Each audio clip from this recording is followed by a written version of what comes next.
Toy Spot, we're going to be having a look at the DC Superheroes Batgirl. This is now the recent incarnation of Batgirl and not the Barbara Gordon Batgirl.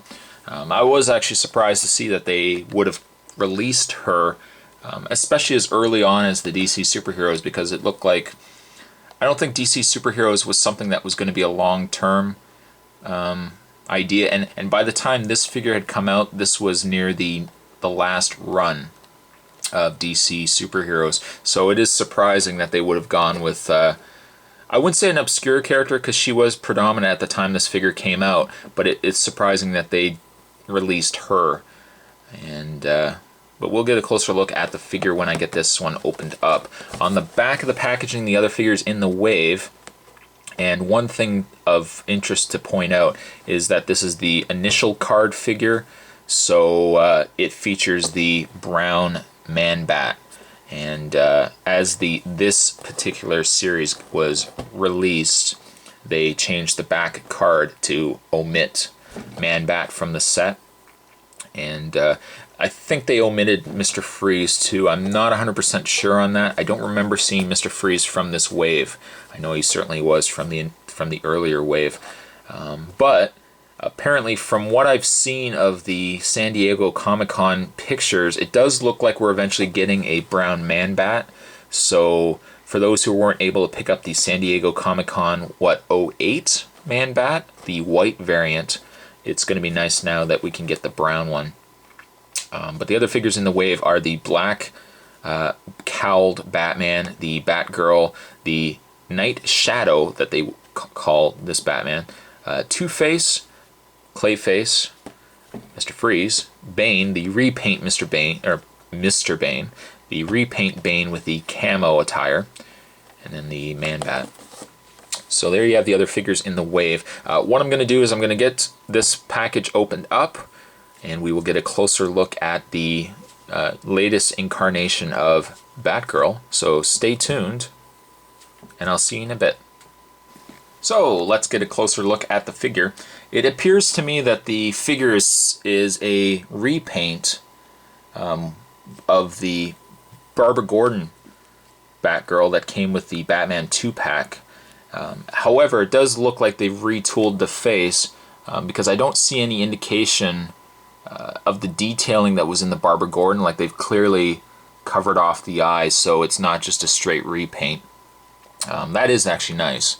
Probably would also explain why we ended up getting this figure for the fact that just, she's not I don't think she was a real super popular Batman character, not enough at least to put out in a figure. But the fact that if this was a repaint of an initial mold, it would have made sense why they would have invested in making this figure. The one accessory she does come with is the rubber Batarang here, and it is actually the exact same Batarang that's been repackaged with the Batgirl. It's been packaged with several of the Batmans, the blue cowl and the black cowl version. The blue cowl was released with about 7 Batarangs. The black released with 3. But this Batarang has seen many days. I mean, it's been used several times. She does have the same slit in her hand, although it looks a little larger than the Batgirl Barbara Gordon version. It does seem a little bit larger. But however, as large as it is, and the fact that you've got a rubbery Batarang, it still isn't easy to get the Batarang in there. You kind of still have to wedge it, which is a little disappointing. But we'll put that down to the side here. Looking at the figure, though, a lot of detailing in the figure. I mean, the figure is black predominantly, but you get the nice yellowing. I touched her boob. But you get a lot of the yellow, which really stands out. Really nice utility belt as well, with all the little pockets and everything. And thank God they didn't put the bat symbol in there like they did with the blue cowl Batman. Detailing on the cape there as well, and the boots. In the way of articulation for this figure, she has articulation in the head. She has articulation in the shoulders, also in the elbow. And she can rotate as well in the forearm.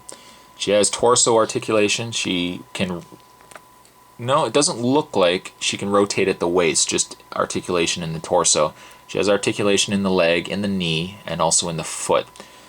Not a lot of articulation, but not necessarily a bad thing, because sometimes, as many of you collectors will know, when you tend to get a lot of articulation, especially in a female character, a female mold, the frame on a female mold is a lot smaller.